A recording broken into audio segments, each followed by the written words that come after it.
ক্ষমতা মানুষকে লয়াল করে ফেলে। শুধু কি ক্ষমতা, নাকি আমাদের যে রাষ্ট্র কাঠামো, সাংবিধানিক কাঠামো, সেটিও লয়াল করে ফেলে? এর কারণটা কি আজকে মাননীয় চিফ হুইপ তিনি রাষ্ট্রপতি নির্বাচন নিয়ে একদম সরাসরি বলে দিয়েছেন যে দলের সিদ্ধান্তের বাইরে আসলে রাষ্ট্রপতি নির্বাচনে ভোট দেওয়ার কোনো সুযোগ নেই, 70 দিতে পারবে না।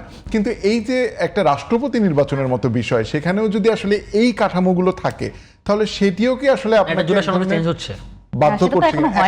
এখনো হয় নাই। কিন্তু অথচ আমরা একটা নতুন যে গণতান্ত্রিক যাত্রা শুরু হলো, সেখানে এরকম একটা অংশগ্রহণমূলক রাষ্ট্রপতি নির্বাচন, আগের ফর্মুলা সবই ঠিক আছে। আমি বলছি যে এখনকার শুধু না, নিশ্চয়ই এটি বিএনপি সরকার করেনি 70 অনুচ্ছেদ।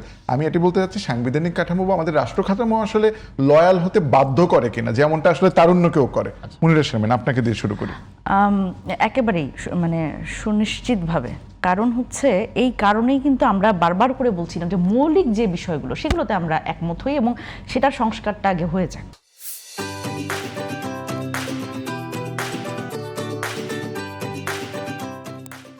কারণ আপনি দেখেন একেবারে যেই জায়গাটাতে যে সংসদ আমরা আরো বেশি প্রতিনিধিত্বশীল করতে চাই, এটার জন্য আমরা বলছিলাম যে উচ্চকক্ষ দেয়া হোক, এবং উচ্চকক্ষের ক্ষেত্রে বিএনপি একমত। কিন্তু তাদের একটা বিষয়ে আপত্তি ছিল যে এই উচ্চকক্ষটা যাতে হচ্ছে ভোটের পার্সেন্টেজে না হয়ে আসনের পার্সেন্টেজে হয়, যেটা এখন সেই জায়গা থেকে ওনারা একমত হন নাই।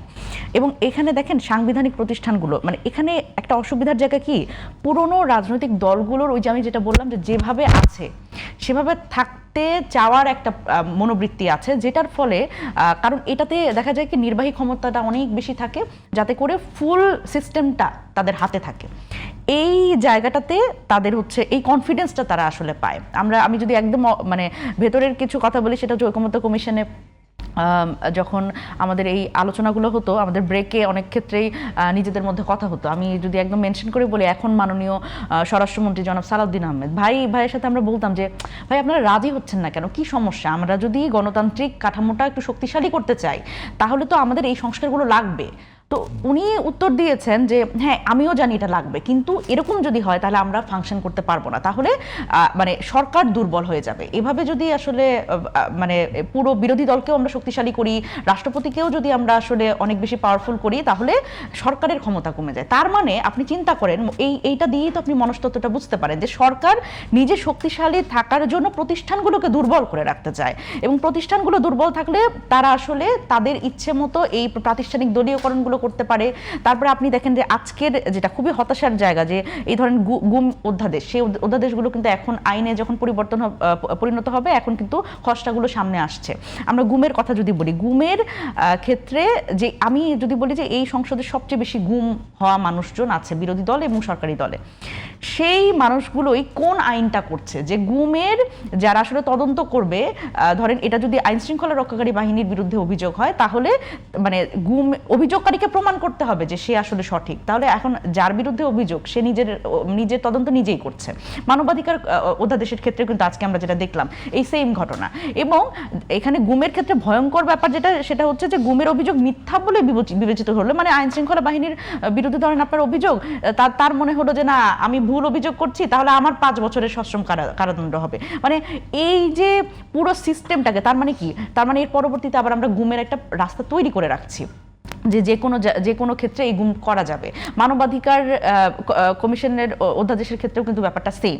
এখন এই জায়গাগুলোতে আসলে পরিবর্তনটা যখন আমরা চাচ্ছি, পরিবর্তনের জন্য এই সংস্কারগুলোর সাথে একমত হতে হবে, এবং প্রতিষ্ঠানগুলোকে, আমি বারবার করে বলি, প্রতিষ্ঠানগুলোকে যতদিন আমরা শক্তিশালী করতে না পারবো ততদিন আমরা যতই পরিবর্তন করতে চাই সেটা হবে না। এবং প্রতিষ্ঠানগুলোকে এই শক্তিশালী হতে না দেওয়ার পেছনে পুরনো রাজনীতিবিদদের এই মনস্তত্ত্ব কাজ করছে। এখন দেখেন এই তরুণ রাজনীতিবিদদের কথা যদি আমি বলি, আমি একেবারে যে কোনো দলের কথা বলছি, তাদের আপনি বলেন যে এই যে পিএসসিটা শক্তিশালী হোক, পিএসসিটাতে এখানে স্বজনপ্রীতি, ঘুষ, দুর্নীতি এটা বন্ধ হোক, এটা আপনি চান কিনা? তারা চায়।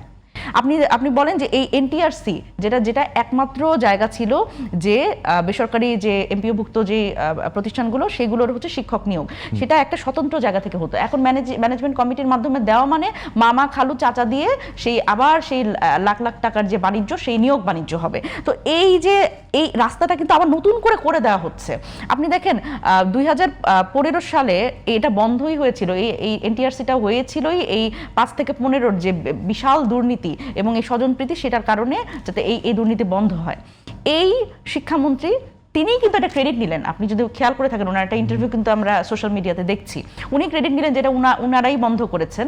আবার দেখেন ওনারা ওই সেম রাস্তায় হাঁটছে। কারণ এখন বিষয়টা হচ্ছে যে এক ধরনের এই রাজনীতিবিদ যারা আছেন এখন, তারা দেখছেন যে এইভাবে করলে তো আসলে সরকারটা আমরা যেভাবে করে চালাতে চাচ্ছি সেভাবে চলবে না। আমাদের সব জায়গায় আমাদের মানুষ থাকতে হবে, সব জায়গায় দলীয় লোকজনগুলোকে, দলীয় অযোগ্য লোকজনগুলোকে পজিট করতে হবে। তো এই মানসিকতা থাকলে আপনি বাংলাদেশের পরিবর্তন কেমন করে আশা করবেন?